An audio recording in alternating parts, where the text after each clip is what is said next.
It is Tuesday, April the 2nd, 2024. My name is Jay Cleveland Payne. This is Things You Might Have Heard. And yes, we're using Elon for our teaser graphic, our opening graphic, because we have double Elon, oddly enough, today. So lots of Elon to get to and lots of other stories to get to. Eight in particular that are in the queue for today that you deemed as conversational. You said these stories were good enough, so we're going with you on this one. So check them out anytime you want to by going to our feeds on the Conversation Project. Go to our website and find out more about that. And of course, email us to get us more details on those as well. Of course, the email address, the conversation inbox, gmail.com. The website, this is conversationproject.com. We'll explain the full details on how the vetting process goes to give us the stories that you want to talk about, and we have some fun stuff at the end of the show, so stick around for all of that great stuff. You're not going to want to miss any of it coming up. Now we'll give you the stories. Like I said, 8 stories in the queue for the day, no particular order as they're being presented. We'll kind of give you some a bit of a context of how they got there as we go along with that, plus a bonus story, because I just can't get out of stories. Let's get into the headline number one, though. Let's just get into the dealio today, starting off with Trump and Trump media this time, not Trump himself, although there's lots of news going on with Trump. This story is a big one, though. Trump media plunges more than 20% after company reports net loss of $58 million in 2023. So here's the deal with Trump media. Trump media is essentially DJT, the ticker symbol for Donald Trump. Not the first time we used that ticker symbol, not the first time it went bad pretty quickly, where a spec stock, essentially a company that was ready to kind of be listed, buys another company and has changed its deal, and all of a sudden, bam, is on the stock market. Here's the deal. The stock went went live last week. Everybody bought it up. It went big. Trump made billions in paper money or in electronic money till he can sell in 6 months. That valuation went down by 20% and probably will go down more because they're realizing it's junk. How much junk is it? Trump Media, or Truth Social itself, made about $3 million. That's it. $3 million, and is losing customers, losing viewers by the handloads. But they only actually, had to spend $58 million to actually operate. So with a $58 million loss, and only generating $3 million of actual income, that seems like a bad company. And that's what we're looking at right now. That's why the stock price is down right now. It may go down more in the fact of these things happening. Is this a good thing for Donald Trump? No. Will he rebound from this? I don't know. What will happen to Truth Social if he leaves? Who knows? Let's go to story number two this week. Two football stories, two very, very gruesome, sad football stories to get into for today. Number one, Chiefs player Rashee Rice is cooperating with police after sports car crash in Dallas, attorneys say. Kansas City player Rashee Rice is currently cooperating with police following a car crash in Dallas. Incident involved a total of 6 vehicles incurred shortly after 6 p.m. on Saturday in northbound lanes of North Central Expressway in Dallas. Following the car crash, police have been looking to speak to Rashee Rice because of the incident, and he went on the lam pretty quickly. He is currently cooperating. That's what we have right now in this multi-vehicle accident dealing going forward. The second one is really a sad one to get into. And the headline for that reads, ex-NFL cornerback Vontae Davis found dead at age 35. The former NFL cornerback Vontae Davis has been found dead at the age of 35 in his residence in South Florida. The news was confirmed by multiple sources, including ESPN. Vontae Davis is remembered for his significant contributions to NFL, playing for teams such as the Dolphins, the Colts, and the Bills during his career. No information right now, but authorities suggest that foul play is not suspected in his death. We will definitely miss him on the field, as we already do. We'll miss him out in the community, and we're sending lots of prayers to the family as we get to a understanding of the situation. Alex Harbaugh sentenced to federal court for 40 years in prison for financial crimes. Now, why does this matter?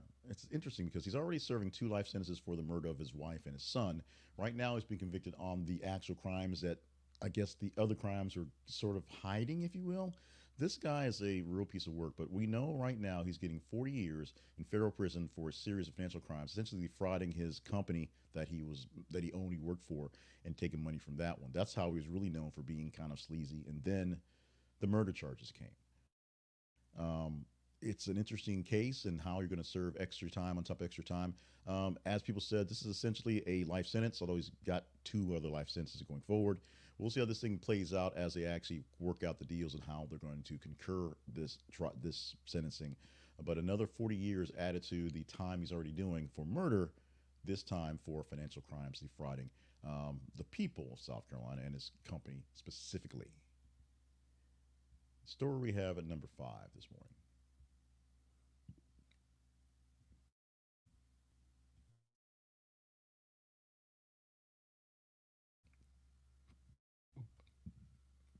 Elon Musk unfollows Grimes and X after she seemingly reveals her new lover. The picture we have for the video is an oldie, but a goodie. Good times. A somewhat smiling Elon and a Grimes just being Grimes, who, as I said many times, I couldn't pick her out of a lineup. I don't know who she is and why she's even that special. But she's married to Elon, has 2 of his kids, and now she has a new lover. So because of that, the platform formerly known as Twitter, now X, officially, is still she's still on there. She's still doing whatever. And it looks like Elon Musk has finally unfollowed his last girlfriend, real name Clara Boucher, because it looks like she's put out pictures of her hanging out with some new dude. So jealousy abounds, and Elon decides to kill her from his feed going forward, as opposed to being curious about what she's doing, how the kids are doing, whatever. But showing a picture of a dude that is not him apparently was way too much. What's not quite way too much, because it will make him money, but still not happy about it, is our second Elon Musk story of the day. And the headline for that reads, Tesla turns to ads to boost sales, even though Elon Musk, quotes, hates them. Despite being well known for just hating advertising, even though the X platform's supposed to live on advertising, Tesla has begun to turn its to ads to bring up sales boosts, to basically tell people it's out there. Otherwise, knowing that the car company exists and people showing up for it, doing the thing that people do since the dawning of time, put a little messages into your head to say, hey, you need this really cool thing. Elon Musk not exactly down with the advertising, but sales are down for Tesla. Tesla still the #1 electronic brand, if you will, but because of issues with the cars and just the fact that other cars are a little less expensive, a little easier to get a handle onto, and the growing number of charging stations that are now universal, not just Tesla based, which they own already, makes it easier for people to buy other cars, other electronic cars, and just old gas guzzlers, because the electronic cars aren't really worth the effort at the time. Elon Musk has famously been quoting saying, I hate advertising, showcasing his hate for the marketplace, but his love for money. And because his love for money is there, people in the marketing department have decided advertising is a way to go for the forward time. The next headline we have, Roadhouse remake viewership breaks records on Prime Video. You may have had questions about Jake Gyllenhaal doing the Roadhouse thing, playing the bouncer with a heart of gold, I guess. Not really. But the remake featuring Mr. Gyllenhaal achieved a significant success on Prime Video as it released over the weekend, breaking viewership records for Amazon MGM Studios. Reported to be the most popular film ever released in the studios on the platform, and the new rendition of the classic 80s show, a film actually attracted about 50 million viewers worldwide in its first 2 weekends of viewership. New milestone meets a record for any original movie produced by Amazon for Prime Video. Remember, this came out on Prime Video first. This is not one that they put out in the movie theaters and brought in, or this is not one they produced for the thing and then put out the theaters later on. This was made for TV, or specifically Prime Video, as a big deal. It was a big deal. Reviews are fairly good. I would say mixed, because they're not all grand, but reviews are fairly good for the movie. Even though it's a movie we didn't really know we needed a new one of, apparently we did, and Jake Gyllenhaal is the man to take over the shoes, or the fist, if you will, of a Patrick Swayze in the original Roadhouse. The number 8 story for this morning. United pilots to take unpaid leave time off, citing Boeing's delayed aircraft. Let's read that back more properly. United asks pilot to take unpaid time off, citing Boeing's delayed aircraft. Oh, that makes more sense. Boeing's not pushing out as many jets as they were, because they're all sort of falling apart in the sky. So United Airlines is asking for its pilots to take some unpaid time leave off due to the fact that they have delays in getting new aircraft into the actual fleet. It's a response to the anticipated surplus of pilots in May and June, as the airline navigates operating adjustments attributed to the late arrival of new planes. If you don't have new planes to fly, you don't have enough planes to fly. If you don't have enough planes to fly, all your employees are sitting on the sidelines waiting for stuff to do. So they're asking those employees to go on vacation on their own volition. Take a little time off. on themselves. Time off with no pay just to hang out and chill. Do some Uber driving, maybe fix up around the house, things like that. Not exactly a great look for United, not a great look at all, but that's what they're asking. We'll see how the backlash begins going forward in this one pretty quickly. In our errors, apologies, and omissions section, we use this to sneak in one other story that didn't have a space for time. This story came in at number 13 today, and it was just one that was just sort of odd there. The trailing stories weren't exactly great. There were some that were interesting, were great, but this is an odd one that just sort of happened very quickly. Trailer with hundreds of Bibles inside are set on fire and left outside Tennessee church on Easter Sunday. That's it. That's the story. We pulled it from Daily Mail, and we saw a couple other corroborating things, make sure that it was not an April Fool's joke. But apparently, somewhere in Tennessee, a church found itself waking up to see a trailer that was on fire that was once full of Bibles. The investigation is going on in a local incident to figure out what's going on and why someone would do such a thing. Okay, keep it moving, keep it going. We're going to our teaser story for today, which means this story being posted today is a story that we can chat up tomorrow if you deem it worthy. How is worthiness dimmed? It is not like Mjolnir and you must be worthy by the gods. It really is much simpler. You just tell us what you want to talk about and we'll talk about it. I'm that simple. Go to our feeds on Facebook and X, formerly known as Twitter, and vote up the stories. It's just that simple. You just go to Facebook and Twitter, facebook.com/this. It's a conversation project, and twitter.com/th_conversation. And every 50 minutes or so, we post a news story, a news article from various sources. Some of them you may love, some you may not love as much.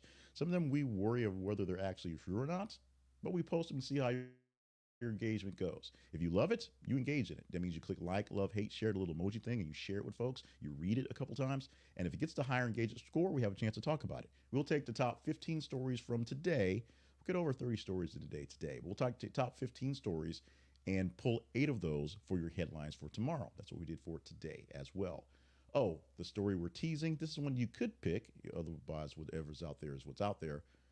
World Central Kitchen charity halts Gaza operations after apparent Israeli strike kills 7 workers.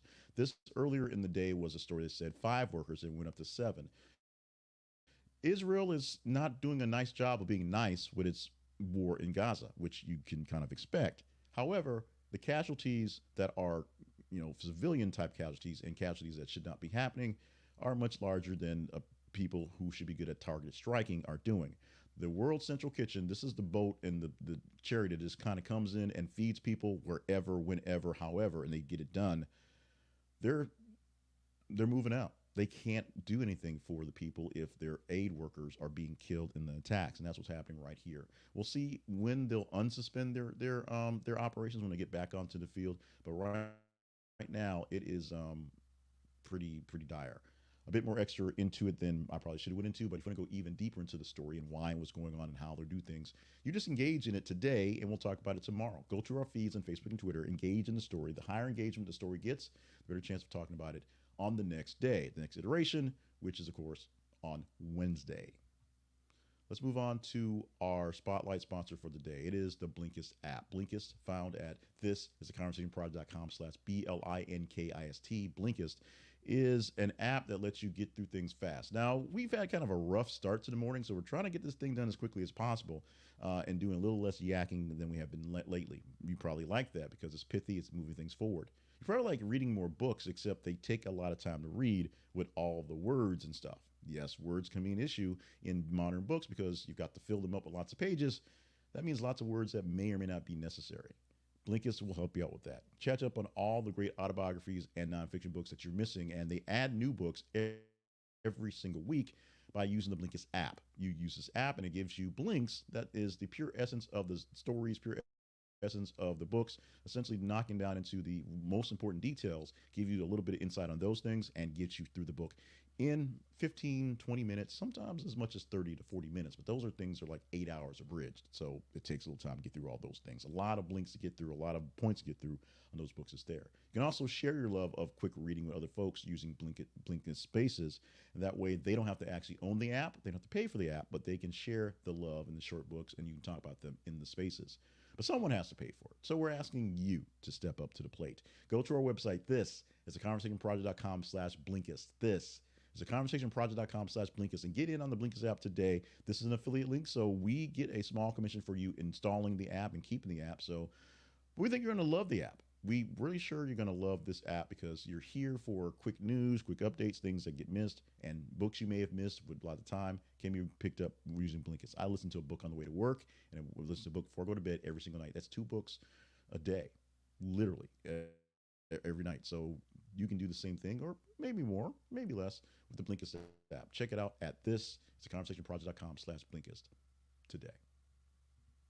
The Conversation Project lives online at this. It's theconversationproject.com. Check us out for all the grand things at our website. This is theconversationproject.com. We ask you here every single week to consider being a partner. That allows you to help literally fund us directly and get direct input to how we do things. Go to the website, click on the partnerships link, and see how that works out. We'll give a shout out to new partners on Wednesdays going forward. But on this Tuesday, we add a little extra wrinkle. It shouldn't sound a wrinkle. That makes it sound like it's something bad. A little extra tuned a way to keep things going and make things fun. Come Friday, you want to shout out on the Conversation Projects, things you might have heard, and on the weekend shows. It just costs you $2. How's that for advertising, Elon? Just pay me $2. I'll talk about your Tesla all week, all day long, Friday and Saturday. How about that? And it's simple. Pull out your phone, go to Venmo, go to Cash App, and Cash App or Venmo me $2. $2 a holler, $2 a holler Tuesday, what we call it. So you put in your $2 today, and your holler actually comes on Friday. It should be $2 a holler Friday, but it is. We do it on Tuesday. Just Cash App me directly. It's to letter J, Cleveland like the city, Payne, and we will, check your link, check your stuff, make sure we're not, giving a symbol for a dog whistle or clicking to something like pornography. Not that there's anything wrong with that. The second, not the first. But we'll shout you out with whatever you're looking for come Friday, and it's just $2. How about that? And it goes to fund directly what's going on. We've had some recent $2 hollers happening in the last couple of weeks as we open this up, and we appreciate those. There's a quick, easy way to give a little donation to the Conversation Project. You don't have to be committed to anything, just $2 for this, and get a quick shout out going forward. It's that simple. Check us out at the website, as I said. This is conversationproject.com. We also remind you that the feeds are there. The feeds are free. As long as you have access to Twitter and Facebook, or X and Facebook, the feeds are free. Go to the feeds and let us know what stories to talk about, because we can't talk about the stories unless you give us a rating on those. And you can email me directly without a cost to give me your feedback at theconversationinbox@gmail.com. Right now, time for the fun stuff. Fun stuff happens every single weekday morning, and we do it with birthdays, kicking things off. The first birthday, the spotlight birthday, is Pedro Pascal, who is hot right now. The former Mandalorian, because I'm pretty sure he's quit the Mandalorian. They're going to do some, if they bring it back, they're going to do some changes, including the fact that Carl Weathers isn't there anymore. So there's a lot of changes that will be coming to the next upcoming Mandalorian going forward. And of course, starring in The Last of Us and other great things. And he's going to be in the Fantastic Four. I think he's Mr. Fantastic. I know every time they show a picture of 4 guys, I can't figure out which guy is which. But I think he's Mr. Fantastic because he's the oldest looking guy. Maybe he's the Thing. I don't know. But Pedro Pascal joining the Marvel Universe, getting out of the Star Wars universe, and still walking around wandering through zombies. Although The Last of Us is not really so much about the zombies. He's 49 years old on the day, almost in the 50 club, which I'm going to join in a few months as well. Other birthdays of note: Gregg Clark, who's 62, and Christopher Meloni, 63 years old on the day. Our history lesson for today, going to 1974, the year I was born. Robert Opel went streaking naked across the stage at the Academy Awards. You may have seen this played out in the skit they had with John Cena a few weeks back when the Academy Awards went out. But this is the anniversary of the year, and this is the day where actor David Niven, who was on stage, ad-lib. Just think, the only laugh that man will probably get is for stripping and showing his shortcomings in this great David Niven way. That actually happened on this day in 1974. And the word for the day is careen. Careen, which is pronounced pitching dangerously to one side. Check out more words for the day and more details and more things about big words at the Big Words Project, thebigwordsproject.com.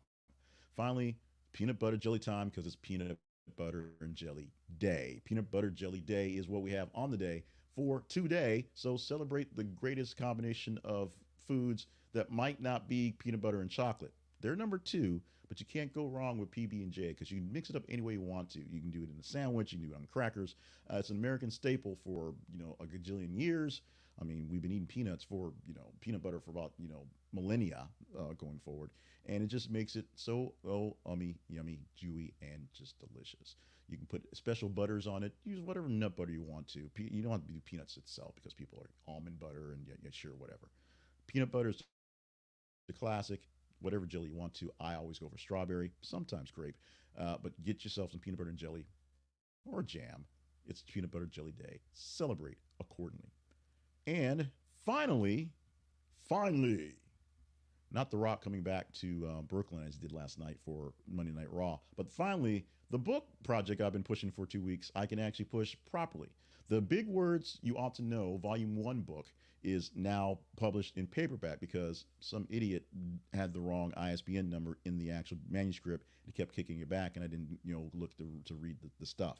So the Kindle book's been out for about 2 weeks. The paperback's out now. So get in on the words for the Big Word Project, and you can see more about that at thebigwordproject.com. This book, Volume 1, has 100 words in it from a but to zest. So you can check out 100 words that you can open up, just one a day. You can flip through and get a couple of them. You may be looking for a big word. It's not quite a thesaurus, not quite a dictionary, but it is a big list of words to add to your vocabulary. And the Big Words Project is going to publish 1,200 words, 1,200 words over the next 4 years, 3 years. Get that straight. So we're going to give you a book, basically a book of 100 words every 3 months for 3 years. That should come up to 4, 8, 12. We also have the word of the day that's coming up in the Big Words Project online, and we're trying to get this big long list of 1,000 words that are all unique. Right now, we've got this book down for the first quarter of this year. For March, so it's done. So in June, we'll have the book volume 2, and it's also basically ready to go. We're basically formatting it right going there. And I've just got word 100 for volume number 3, which will come out in the fall. So we're prepared. We got a good jump on this. We got plenty of time to work on these things. And here's the cool thing about this project. Not only is it a way to learn more words and have more conversations and get into the word conversations, we'll have some sort of wordy podcast or wordy days happening soon to promote this as well and just get into a conversation that one on its own channel, of course. $1 from every single book that I sell, the electronic Kindle and the paperback book, $1 from all the proceeds I get back is going to a local reading program here in Arkansas. So we've got a couple that are lined up. We're not going to say who they are right now, so we don't get anyone's hopes up thinking they're going to get it and pull it away from them. But we have a couple ready to go that we are planning on spreading them out over the next course of 3 years of this project. So for every book I sold at the end of the quarter, we're going to take the proceeds, $1 from each book, and give it to a local reading program. So support me. Support the Conversation Project, support More Better Media, support what we have going on here by purchasing this book. Go to Amazon and look for it there, or search for the big words you ought to know, or search for J. Cleveland Payne wherever you're buying your books. It may be in some bookstores because we do have a deal that it does go out to some bookstores in various places in small numbers, so you may luck upon it. Probably not your Barnes & Noble, but you may see it out there somewhere. And just get in on this one as it is. The Big Words You Ought to Know, Volume 1, 100 Words from a Butt to Zest by J. Cleveland Payne. Buy it now. It's on Amazon. It's on other electronic platforms. It's where books are sold. And $1 from every book sold is going to a local reading program. So support J. Cleveland Payne. We need the support. And support the kids because they need support as well. And with that, we are going to wrap the whole shebang up today. My name is J. Cleveland Payne. This has been things you might not have heard on the Conversation Project channels, YouTube, Facebook, Twitter as well, X as well. Stick around. Well, not right here because we're going to end this in a moment, but stick around and watch the channel all day long as we put out short takes on news articles going on, hot takes going forward. The newsletter should be coming out as I'm recording this one 5 minutes or so from now, so look for that in your feed. If you want to miss out on my voice and my face, subscribe to the newsletter and you can get all the news and all the details without the voice and face. Sometimes a little bit better, and links to the voice and face as well. Make sure you are staying limber, hydrated, on task for all the grand things you're doing. Follow us on our feeds. Email us at the conversation inbox at gmail.com. Consider being a partner. as we can use to help. And you know what? Have a good day. No matter what strife and struggles are in your way, as long as you got another couple hours to live through it, you got another chance to make it better. Another chance to do better. You have a chance every time you're around to make the world a little bit better for someone around you. Something that's very small and significant that you're doing means a lot more to people than you think. And something very big that you're doing means a lot to a lot of people that you know it does. And so sometimes take a little extra pride and get a little, big head about it. But keep striving, one foot in front of the other. It looks bad right now. Trust me, we are dealing with some looking bad right now. But if you have another day to play it out, you can get past it and move forward. There are people out there who need you to do the things you're doing. So keep on keeping on. I need you to be a viewer. Some people out there need you to just be you. Thank you so much. Love you with all my heart. Mean it so, so much. We're getting out of here for today, but we're going to have a grand Tuesday and prepping for what we are hoping to have a grand Wednesday.